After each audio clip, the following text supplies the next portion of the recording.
Ya, ini adalah video singkat yang bertujuan untuk edukasi terkait pengenalan terhadap jenis-jenis penyu dan perilaku penyu.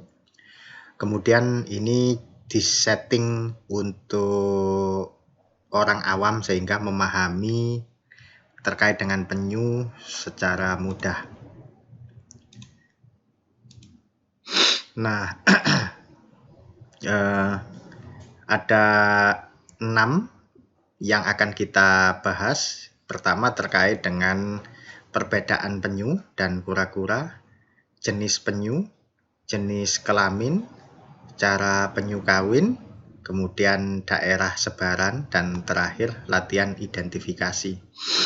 Jadi perbedaan penyu dan kura-kura yang paling utama adalah di sini ada 3 gambar. Ini adalah penyu, kura-kura, dan kura-kura sungai atau kura-kura air tawar ya. Yang pertama, penyu itu memiliki tangan seperti daun ya, seperti dayung. Kalau kura-kura memiliki tangan yang lebih kuat dan ada cakarnya. Demikian juga dengan kura-kura yang di air tawar itu memiliki cakar. Kemudian perbedaan yang kedua adalah bahwa penyu itu tidak bisa memasukkan kepalanya dan kakinya ke dalam tempurungnya atau ke dalam karapasnya, sementara penyu kura-kura air dan kura-kura darat itu dapat memasukkan kepala dan tangannya ke dalam karapasnya sebagai mekanisme pertahanan. Jika penyu mengalami ancaman, maka penyu cenderung lari atau berenang menjauh dari predator karena dia tidak bisa memasukkan anggota badannya ke dalam karapas. Ini adalah perbedaan antara kura-kura dan penyu. Bisa dicek di sini. Video ini dapat Anda majukan dan mundurkan apabila Anda menginginkan detail perbedaan penyu dan kura-kura. Kemudian jenis penyu. Jadi secara umum di Indonesia ada 6 jenis penyu dan di luar Indonesia ada, sebagian ahli mengatakan ada 1 jenis penyu yang lain di luar Indonesia, tetapi ada juga yang mengatakan bahwa jenis penyu ada 2. Jadi di luar negeri itu ada penyu kempi dan penyu hitam. Tapi kita berbicara soal penyu hijau terlebih dahulu ya. Kita berbicara soal penyu yang ada di Indonesia. Pertama adalah penyu hijau. Penyu hijau, kenapa disebut dengan penyu hijau? Bukan karena warnanya yang hijau, tetapi karena dia memiliki lapisan lemak yang terlihat berwarna kehijau-hijauan. Kemudian ciri kedua adalah berada pada kepalanya, memiliki sepasang sisik yang panjang persis di atas matanya. Kemudian dia memiliki 4 sisik kostal ya.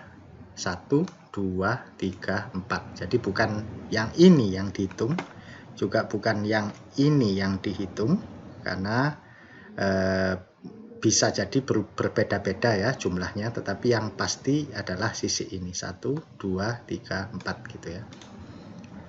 Kemudian pada tukik itu bentuknya seperti ini ya. Jadi cirinya hitam tetapi ada bagian putih di ujung-ujung flippernya atau tangan dan kakinya. Itu istilahnya flipper. Kemudian penyu lekang persis cara identifikasinya seperti penyu hijau, yaitu tidak menghitung pada bagian ini dan tidak menghitung pada bagian ini, tetapi yang dihitung adalah sisik tengahnya. Nah, pada penyu hijau tadi ditemukan ada 4 sisik kostal, tetapi kalau penyu lekang itu ada 6 atau lebih sisiknya di kostalnya ini. Bisa dihitung sebelah kirinya atau bisa dihitung di sebelah kanannya. Ini adalah contoh foto penyu lekang. Jadi kita bisa hitung. Jadi ada 6 di sini atau lebih gitu ya. pada bayinya atau pada tukiknya juga ada 6 atau lebih. Sementara penyu tempayan dalam bahasa Inggris disebut dengan loggerhead. Jadi di antara penyu-penyu yang ada, penyu tempayan memiliki perbandingan kepala dengan badan yang kepalanya itu sangat besar. Sehingga akan nampak jika dibandingkan dengan penyu-penyu yang lain. Kemudian pada badannya itu juga bisa terlihat di flippernya ini warnanya agak ke orange, ya, agak ke orange-orangean. Kemudian mereka memiliki 5 sisik kostal ya. Jadi yang dihitung masih ingat kostalnya 1, 2, 3, 4, 5. Nah, pada tukiknya juga bisa diidentifikasi dengan cara yang sama 1, 2, 3, 4, 5. Kemudian di sini ada penyu pipih.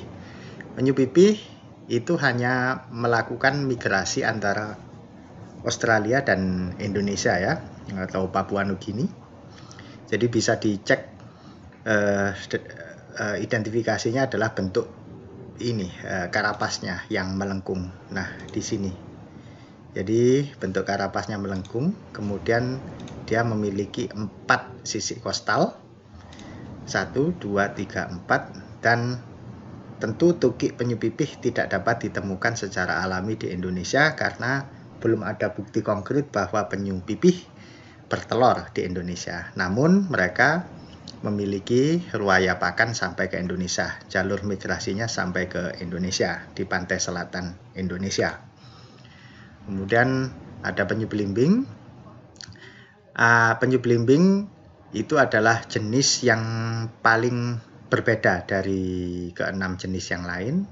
Jadi ini adalah kelas jenis Dermocelis, sementara yang lain itu jenisnya Selonian gitu ya.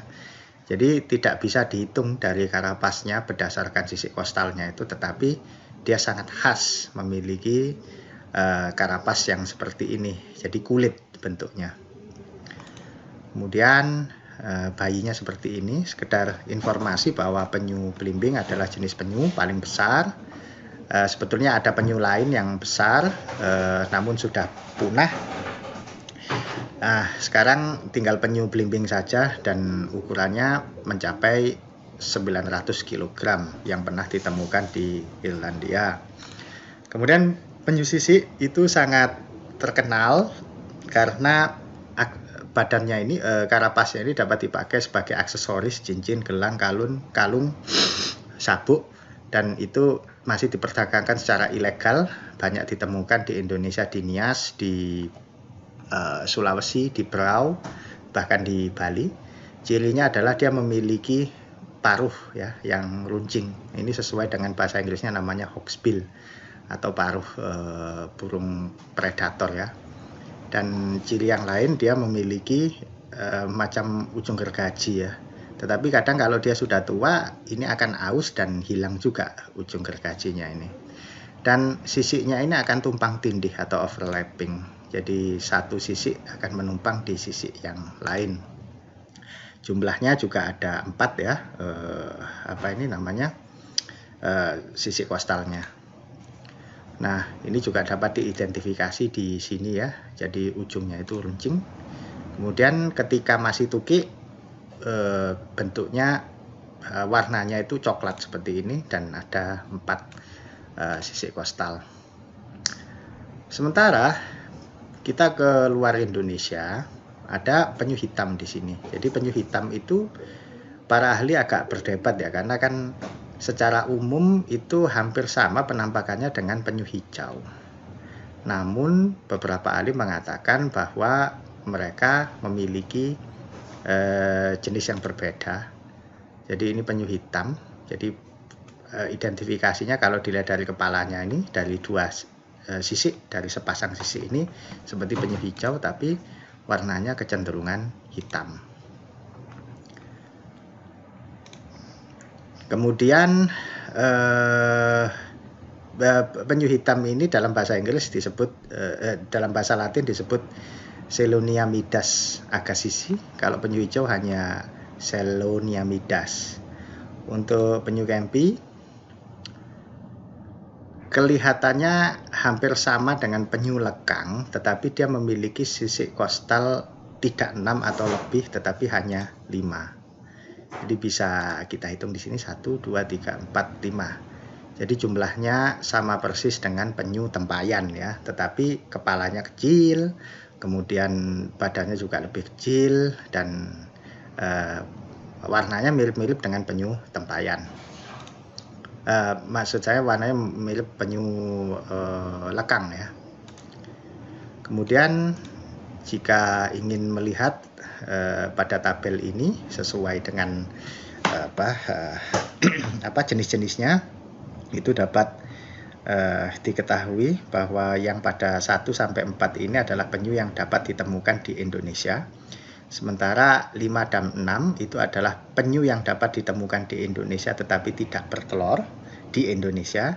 Dan 7 dan 8 ini adalah penyu yang tidak dapat ditemukan di Indonesia. Kemudian jenis kelamin ya. Untuk betinanya penyu itu memiliki ekor yang cenderung pendek, sementara jantan itu memiliki ekor yang lebih panjang. Kemudian cara penyu kawin ya seperti ini. Jadi penyu pejantan akan memegangi karapas penyu betina pada saat kawin, dan secara umum mereka kurang aware ketika mereka kawin ya pada kasus penyu hijau. Sehingga pada posisi seperti inilah biasanya pemburu akan menangkap, boleh itu dijaring atau biasanya akan ditombak di karapasnya ini sampai lubang, tetapi mereka punya alat khusus sehingga tombak itu hanya akan menembus karapas ini tetapi tidak terlalu melukai organ dalamnya, sehingga masih bisa hidup penyunya walaupun dia terluka dan menempel di ujung tombak itu. Kemudian daerah sebarannya ya seperti kita tahu ini Indonesia, banyak sekali penyu di sini. Terus kemudian ada penyu Kempi yang dari Australia berwayap pakan di sini. Kemudian ada penyu belimbing ya yang secara umum dia tersebar sampai dia jauh ke selatan dan jauh ke utara dalam rangka mengikuti makanan utamanya yaitu ubur-ubur. Kemudian latihan identifikasi gitu ya. Ada 9 gambar di sini. Bisa dilihat. Ini penyu apa? Ya, kalau dilihat dari sisiknya seperti ini, runcing seperti gergaji dan ujungnya yang runcing, ujung paruhnya yang runcing, ini adalah penyu sisik. Nah, ini penyu apa? Bisa dilihat di sininya yang bengkok ya. Jadi ini adalah penyu pipih. Bagaimana dengan ini? Ya, masih bisa dilihat di sininya yang bengkok. Jadi ini adalah penyu pipih. Kemudian cara identifikasinya adalah 1, 2, 3, 4, 5 ya, karena ini tidak dihitung dan ini tidak dihitung ya. Kalau 5 itu berarti bisa penyu Kempi atau penyu tempayan. Nah, tetapi kalau dilihat dari kepalanya yang besar dan warnanya yang agak orange, ini adalah penyu tempayan. Nomor 5, penyu apa? Karena ini tidak bisa dihitung. Ya, ini identifikasinya caranya adalah yang pertama, kita bisa melihat ada sisik kostal yang kecil di sini, sementara di bawahnya adalah sisik kostal yang besar. Hanya 2 penyu yang punya karakter seperti itu, yaitu penyu tempayan dan penyu lekang. Penyu Kempi. Jadi apa ini? Nah, kalau dilihat ininya orange, maka ini penyu tempayan, karena penyu Kempi warnanya abu-abu. 6. Nah, ini penyu apa? Cara identifikasinya adalah dari kepalanya ini ada sepasang sisik panjang, berarti penyu hijau. Tetapi kalau dilihat warnanya sangat hitam, berarti ini adalah penyu hitam, Seloniamidas agassizi. Kemudian nomor 7, Nah, ini bisa langsung diketahui ya. Jadi ujungnya paruhnya itu runcing mungkin, tapi kurang jelas di sini. Tetapi kita bisa melihat ada ujung gergaji di sini, dan bagi yang sangat berpengalaman melihat dan membandingkan penyu, itu bisa dilihat dari flipernya ya. Ini khas flipernya penyu sisik. Nah, ini penyu apa? Masih ingat dengan sisik yang kecil yang paling atas? 1, 2, 3, 4, 5 ya. Ini adalah penyu tempayan. Ciri khasnya yang lain adalah warnanya orange ini ya. Dan yang terakhir, penyu ini seperti tersenyum gitu ya. Itu tidak mungkin kita mengidentifikasi dari jumlah kostalnya. Jadi satu-satunya cara mengidentifikasi itu adalah dari sininya. Ada sepasang sisik dan warnanya tidak terlalu hitam. Jadi dugaannya adalah bahwa ini penyu hijau. Oke, demikian video Sea Turtle in Brief, penjelasan singkat terkait dengan penyu.